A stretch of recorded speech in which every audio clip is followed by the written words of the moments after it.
Olá, amigos, tudo bem? Bem, estamos de volta aqui para darmos então continuidade à nossa leitura e estudo do Evangelho segundo o Espiritismo. Aqueles que estão chegando pela primeira vez aqui, sejam muito bem-vindos. Obrigado pela presença de vocês. Espero que gostem do nosso trabalho. Bem, eu considero uma leitura e estudo porque geralmente eu dou minhas opiniões sobre as informações que nossos irmãos espirituais nos trouxeram, ok? Esse estudo se faz por aproximadamente 30 minutos, um pouco mais ou um pouco menos. Nos encontramos então no início do capítulo de número 11, ok? Espero que se inscrevam e dê o like para cooperar com o canal. Vamos ao que interessa? O capítulo de número 11, cujo título é Amar o próximo como a si mesmo.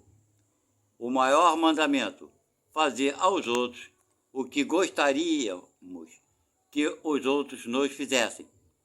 Parábola dos credores e dos devedores. Dai a César o que é de César.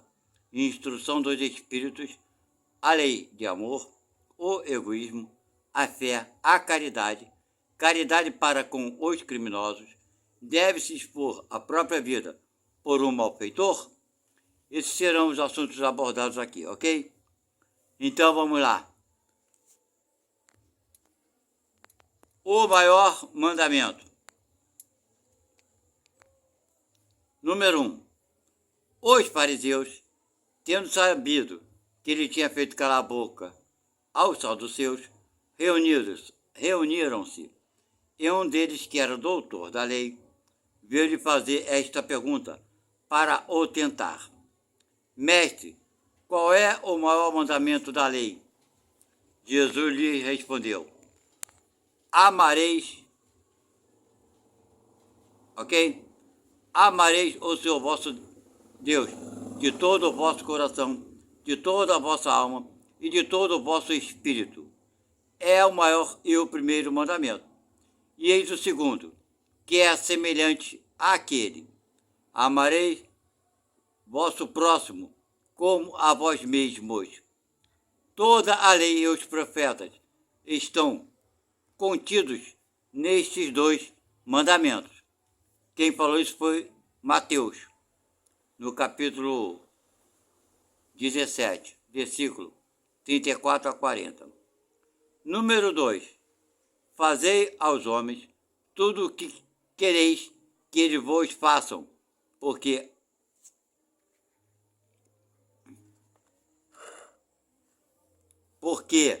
é a lei e os profetas.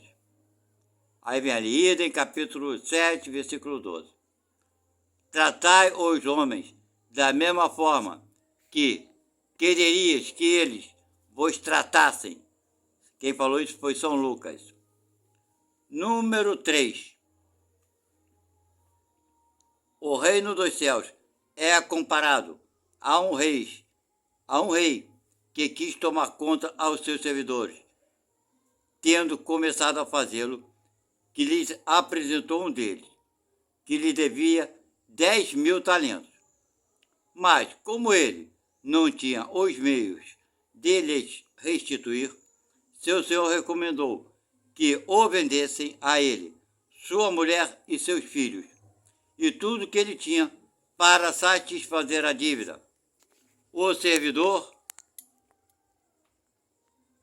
lançando-se-lhe aos pés, suplicou-lhe, dizendo: Senhor, tenha um pouco de paciência, e eu lhe restituirei o total. Então, o senhor desse servidor, tocado de compaixão, o deixou ir e lhe remiu a dívida. Mas esse servidor, mal tendo saído, encontrando um de seus companheiros que lhe devia 100 dinheiros, tomou-o pela garganta, quase sufocando-o, e dizendo-lhe: restitui-me o que me deves. E seu companheiro, lançando-se-lhe aos pés, suplicou-lhe, dizendo: tenha um pouco de paciência, e eu vos restituirei o total. Mas ele não quis escutá-lo, e saindo, fê-lo colocar na prisão, para nela o ter até que lhe restituísse o que lhe devia. Os outros servidores, seus companheiros, vendo o que se passava, extremamente aflitos, foram informar ao seu senhor de tudo o que havia ocorrido. Então o senhor, fazendo-o ouvir, disse-lhe: mau servidor, eu vos isentei de tudo que me devias. Por que me pediste isso? Não seria preciso, pois, que tivesses piedade do vosso companheiro, como tive piedade de vós? E o senhor, encolorizado, o entregou às mãos dos carrascos, até que tudo o que lhe devia. Até que lhe pagasse tudo o que lhe devia. É assim que meu Pai, que está no céu, vos tratará, se cada um não perdoar do fundo do coração ao seu irmão as faltas que lhe tiverem cometido. Quem falou isso foi Mateus. Bem, é bem assim, né, gente? A gente quer ser perdoado, etc e tal. Mas na hora da gente perdoar, fazemos igual esse mau servidor. Nós achamos que não temos a obrigação de perdoar. Então, é mais ou menos, isso é uma justiça, né? Se você é intolerante, como é que você pode esperar, né, que os outros sejam tolerantes com você? É bem por aí, né? Número 4. Amar o próximo como a si mesmo. Fazer para os outros o que quereríamos que os outros fizessem por nós. É a mais completa expressão da caridade, porque resume todos os deveres para com o próximo. Não se pode ter guia mais seguro a esse respeito que tomando por medida que se deve fazer para os outros o que se deseja para si. Com qual direito se exigiria dos semelhantes mais de bons procedimentos, de indulgência, de benevolência e devotamento do que os tem para com eles, né? A gente quer mais do que fazem por eles? Pois é. A prática dessas máximas tende à destruição do egoísmo, tá vendo? Quando os homens as tomarem por normas de sua conduta e por base de suas instituições, compreenderão a verdadeira fraternidade e farão reinar entre eles a paz e a justiça. Não haverá mais nem ódios, nem disenções, mas sim uniões, concórdia e benevolência mútua. Então, gente, isso daí é bem simples, né? A gente quer muito ser assistido, mas não queremos assistir a ninguém. Tem uma coisa muito interessante que eu sempre falava para algumas pessoas. A gente, quando pede um favor a alguém, a gente quer ser atendido, né? E às vezes a gente lamenta, né? Quando a pessoa recusa nos ajudar. A gente fala assim, poxa, não custava nada, eu pedi um favor para fulano e o fulano não me fez o favor. Não custava nada para ele me fazer o favor. Também quando ele me pediu, eu não faço nada por ele. Vamos entender bem, gente, que quando a gente pede um favor, a pessoa não tem obrigação nenhuma de fazer para a gente, nada. Porque o nome já diz, fazer um favor, não é obrigação.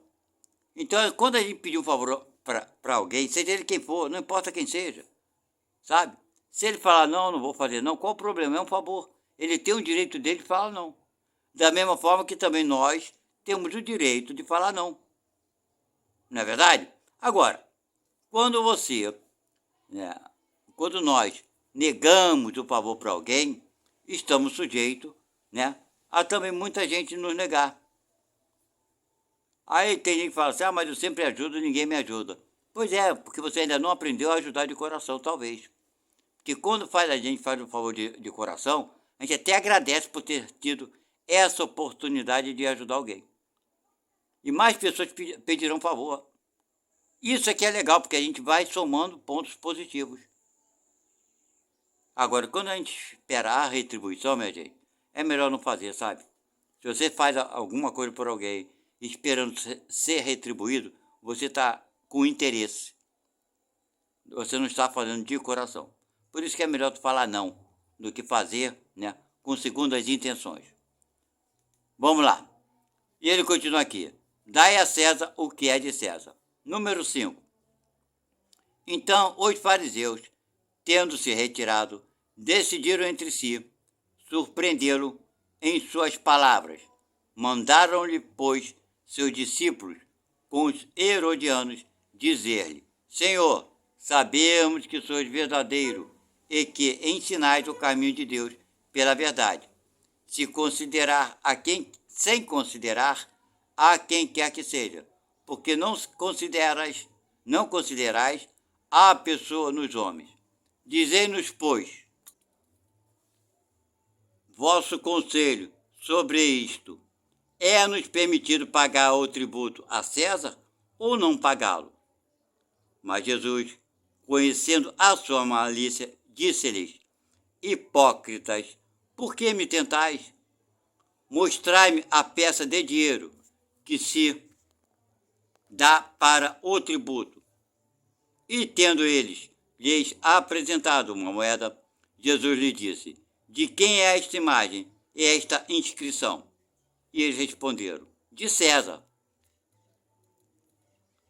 Então Jesus lhe respondeu: Dai a César o que é de César, e a Deus o que é de Deus. Tendo ouvido falar dessa maneira, admiraram-se de sua resposta, e deixando-o, retiraram-se. Quem falou isso foi São Mateus e São Marcos. Ok? Vamos lá na questão de número 6. A questão proposta a Jesus era motivada pela circunstância de que os judeus, tendo horror ao tributo que lhes era imposto pelos romanos,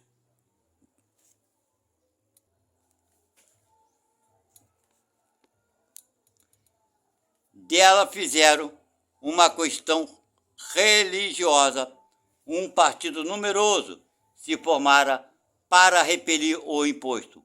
O pagamento do tributo era, pois, para eles, uma questão irritante e atual, se a qual pergunta feita a Jesus: é-nos permitido pagar ou não pagá-lo, o tributo a César, não teria nenhum sentido.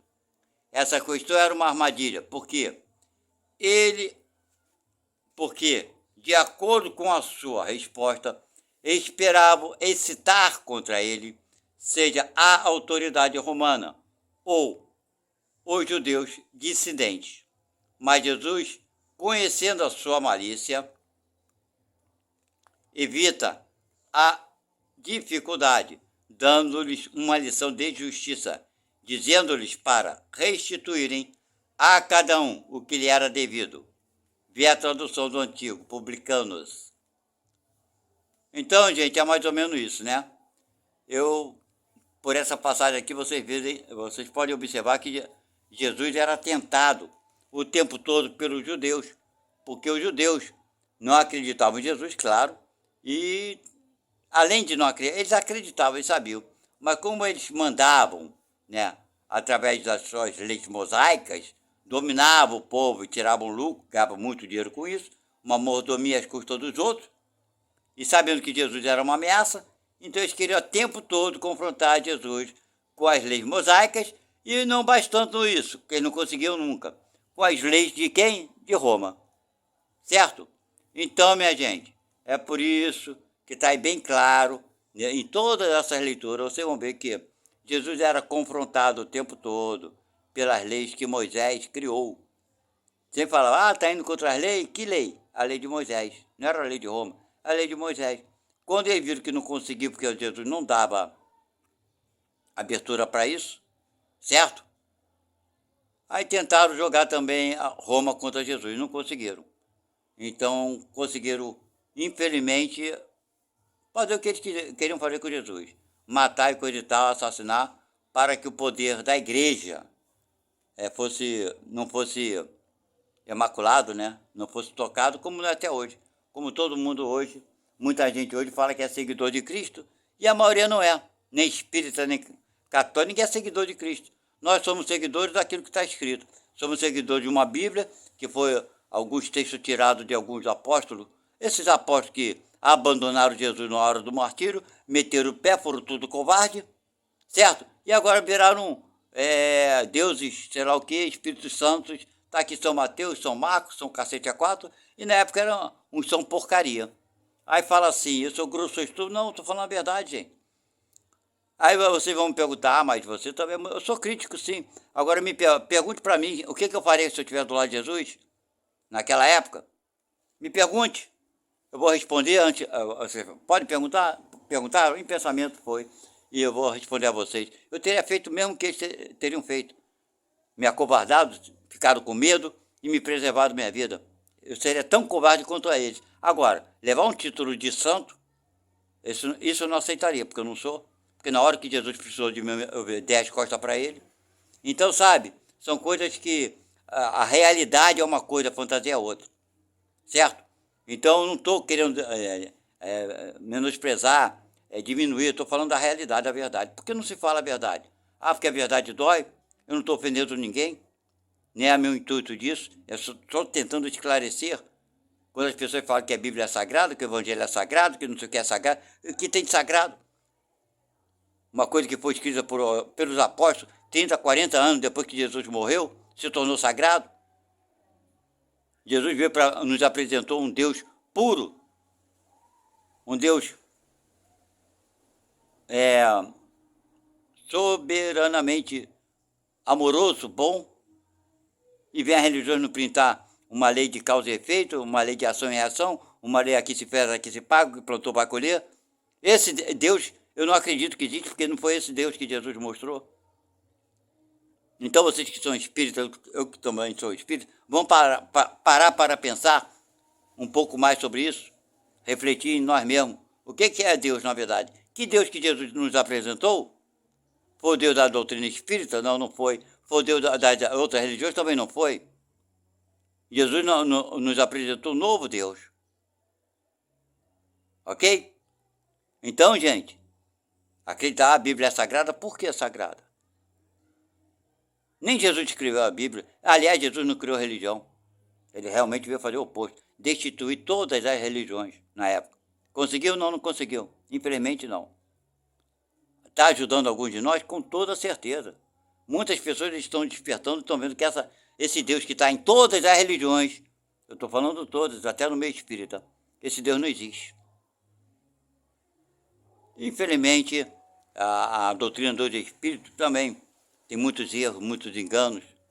Propositadamente, não posso dizer se são de interesses escusos, se são de propósito, como eu vou julgar?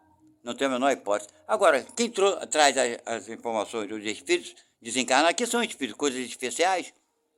É alguma coisa melhor do que a gente? Não, lamento informar vocês, não é melhor do que você, não é melhor do que eu. É um espírito, como eu sou, como vocês são. Estão aprendendo como nós estamos, estão se enganando como nós estamos. Vocês acham que basta sair da vida para se tornar perfeito e santo, criar asa, ir para o céu? Basta viver uma vida, desencarnar e virou santo? Não, não vira santo. Me desculpe informar você, mas ninguém vira santo depois que desencarna, não. No nosso planeta Terra é impossível. Não, não vira. Agora São Marcos, São Mateus e tantos outros aí que fazem parte da Bíblia, do Evangelho, coisa e tal, são santos por quê? Me explica. São Marcos, São Mateus, por que são santos? Me expliquem. Me deem uma lógica. Ah, porque está escrito que fez isso, fez aquilo. Ó, minha gente, muita gente fez muita coisa. Mas na hora do suplício, ninguém esteve do lado de Jesus. Não se esqueçam disso. Então, minha gente, o que é sagrado? Um ensino moral que, graças ao bom Pai, a Deus, conseguiu passar pela mão dos homens que transformaram suas palavras de Jesus em coisas absurdas, que não tem lógica. Jesus apresenta um Deus bom e depois Jesus fala que fulano vai queimar no inferno se fizer isso, fizer aquilo. Então esse Jesus também, que está escrito aí, também não concordo. Esse Jesus não existe. Como eu vou falar que meu pai é bom se ele é vingativo, se ele joga algum filho para o inferno? Não é verdade? Então vamos pensar sobre tudo isso, minha gente. Agora, o fazer o bem não interessa a quem. Amar o próximo como a si mesmo. Certo? Quando Jesus fala para aquele servidor que foi fazer uma oferenda no altar para Deus, Jesus fala, meu irmão, deixa a tua oferenda aí e vá primeiro se reconciliar com o seu irmão, depois volte e faça a oferenda para Deus. Ele botou Deus em segundo plano, mas isso em segundo plano, para nós que ainda somos pequeninos e não conseguimos entender. Ele botou Deus num plano mais elevado ainda, porque quando fazemos para o próximo, estamos fazendo para Deus. Será que conseguimos entender isso? Não, não conseguimos. Não conseguimos. Queremos amar a Deus, fazer tudo para Deus, ficar orando, ficar rezando, frequentar isso, frequentar aquilo. Mas o cara, quando bate na nossa porta, pede uma ajuda que seja, a gente se recusa, fala que não dá, que mais tarde vai fazer e por aí vai. Não é verdade?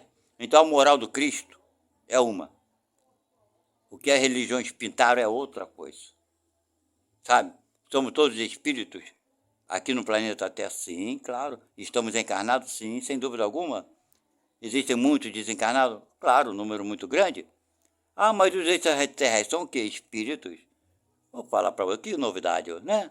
Não há novidade alguma. São espíritos em corpos provavelmente bem diferentes do nosso, mas não deixam de ser espíritos.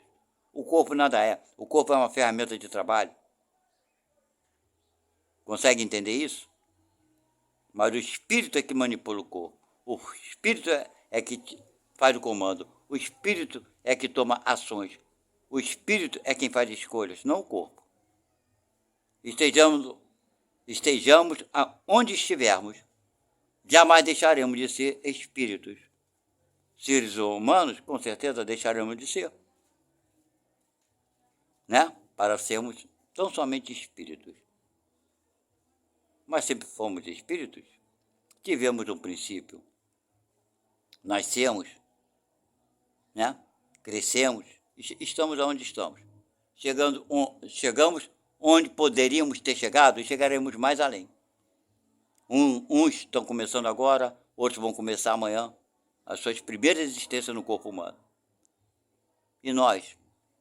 E aqueles que estão mais evoluídos que a gente? Quando se fez o universo, hoje, nascem espíritos? Boa pergunta para vocês. Para mim, não há dúvida alguma, sim, com certeza existe espíritos nascendo hoje. Passando pela sua primeira existência no corpo humano, com toda certeza. Mas não vamos fugir ao nosso tema. Não se esqueça que a moral do Cristo é amor. Sabe, fazer amor não interessa a quem. Fazer aos outros que gostaríamos que os outros nos fizessem. Aí está toda a moral dos profetas. Deixa o resto para lá. Quando você conseguir fazer aos outros aquilo que tu gostaria que te fizesse, que é ajudar, que é amar, é proteger, é amparar, é ensinar. Aí você será, como fala aqui no final, né? Um espírito numa capacidade evolutiva maior do que a maioria que está aqui na Terra. Não te imagine tão grande assim espiritualmente, porque falta muito para a gente, para todos nós. Mas vamos lá. Número 7. Esta máxima, dai a César o que é de César, não pode ser entendida de uma forma restritiva e absoluta, como todos os ensinamentos de Jesus. É um princípio geral, resumido, sob uma forma prática e usual, e deduzida de uma circunstância particular. Esse princípio é uma consequência daquele que manda agir para com os outros, como que quereríamos que os outros agissem para conosco. Ele condena todo o prejuízo material e moral acarretado a outrem, toda a violação de seus interesses, prescreve o respeito dos direitos de cada um, como cada um deseja que se respeite os seus. Estende-se ao cumprimento dos deveres contraídos para com a família, a sociedade, a autoridade, assim para com os indivíduos. Ok? Agora vem a instrução dos espíritos. Vai falar sobre a lei de amor. O amor resume inteiramente, tá vendo tudo que eu falei antes? Pois é. Resume a doutrina do Cristo, porque é o sentimento por excelência. E os sentimentos são os instintos elevados à altura do progresso realizado. No seu início, o homem não tem senão instinto, tá vendo? Mais avançado e corrompido. Só tem sensações. Mais instruído e purificado tem sentimentos, tá vendo? E o ponto delicado do sentimento é o amor. Não o amor do sentido vulgar do termo, né, como as pessoas pensam, mas este sol interior que condensa e reúne em seu foco ardente todas as aspirações e todas as revelações sobre-humanas. A lei de amor substitui a personalidade pela fusão dos seres e aniquila as misérias sociais. Bem, olha bem, a lei de amor substitui a personalidade. O que é a personalidade? Exatamente o egoísmo. Quando a pessoa se vê que ela deve dispor de si mesma para ajudar o próximo. Ok? E ele continua, vamos lá. Feliz aquele que, ultrapassando a sua humanidade, ama com amplo amor seus irmãos em dores. Feliz aquele que ama, porque não conhece nem a angústia da alma, nem a miséria do corpo.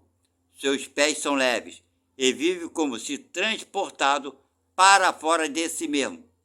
Quando Jesus pronunciou esta palavra divina, amor, ela fez estremecer os povos, e os mártires, ébrios de esperança, desceram ao circo.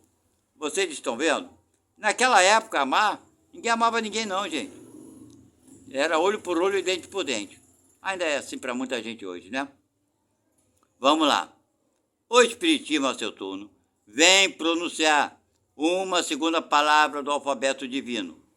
Está atento, porque esta palavra ergue a pedra dos túmulos vazios e é a reencarnação. Triunfando sobre a morte, revela ao homem maravilhado seu patrimônio intelectual. Não é mais aos suplícios que ela o conduz, mas à conquista do seu ser, elevado e transfigurado. O sangue resgatou o espírito, e o espírito deve hoje resgatar o homem da matéria. Bem, vocês estão vendo então que um dos papéis do espiritismo, eu acredito, é nos mostrar, né? Isso foi muito legal para a gente, eu acho, né? A doutrina espírita. Os espíritos trouxeram várias informações do que ocorre de fato com todos nós depois que saímos do corpo. É claro que não existe uma regra absoluta, mas veio desvendar o que se trata, na verdade, do inferno, do que se trata, na verdade, do paraíso, nada é o céu, nada disso existe da forma que era pintado, fantasiado. Mas esses espíritos trouxeram essas visões para a gente, essas informações muito importantíssimas, ainda tem uma visão acanhada de Deus. É assim que eu penso. Eles vieram com o interesse de nos enganar? Com certeza não. Não vieram. Tá? Agora, alguns ainda têm aquela ideia restrita, pequena, reduzida do que vem a ser Deus, na sua grandeza, na sua pureza, no seu amor. É assim que eu vejo Deus. Eu não vejo um Deus meu. Eu não vejo um Deus teu. Eu não vejo o Deus de alguém ou de ninguém. Eu vejo o Deus único de todos. Ah, mas fulano não quer saber de Deus. Não acredita. Isso é o problema dele, mas Deus continua sabendo dele e acreditando nele. É esse Deus que eu acredito. A pessoa, o Deus fica com raiva porque você, né, o ignorou. Ah, Deus está muito chateado contigo. Deus é tão medíocre como nós, será? É tão, vamos dizer assim, bem estúpido como nós somos. Queremos pintar Deus a nossa imagem, aquilo que somos, aquilo que pensamos. Infelizmente, quando Jesus falou, né? Nem sei se foi Jesus mais, que Deus criou o homem. Está na Gênesis, né? A sua imagem, segundo a sua imagem, aí o cara vai e pensa que Deus criou um homem à sua imagem. Ou seja, o homem parece com Deus, Deus parece com a gente. É um homem com uma certa idade, com barba, com cabelo e bigode. Quem falou isso naquela época lá? Eu não sei não, acho que não estava muito legal não de cabeça. Nós somos iguais a Deus? Claro que não, nunca seremos. Mas a semelhança, sim, com toda certeza somos. Mas qual a semelhança que temos para Deus? Semelhança, não igualdade. Qual a semelhança? Muitos espíritos já sabem, nós somos semelhantes a Deus na essência. Nós somos o quê? Centelha divina. Na nossa essência, na nossa energia. Ali nós somos, né? Semelhante a Deus, porque somos energia, ninguém é corpo. Quando você sair do corpo, nós morrermos, ou quando nós dormimos à noite, para onde nós vamos? Nós vamos para algum lugar. O que vamos? Quem somos? Essência, espírito, energia. Essa matéria que tem aqui na Terra, o corpo, o carro, a casa, os imóveis e tudo mais, nós não podemos mover nada sem o corpo. Ok? Então, gente, nós somos semelhança de Deus, sim, em espírito, em energia. Aí sim, semelhança. Mas ainda muito distante de Deus. Bem, fiquem com Deus, espero que gostem do nosso estudo e leitura de hoje. Hoje ficou a primeira parte, chegamos até ali aqui, a lei do progresso. E na próxima leitura, nosso estudo será a segunda parte, então, do capítulo de número 11. Muito obrigado, não esqueça de dar o like e aquele like e se inscrever no nosso canal. Tchau, fui.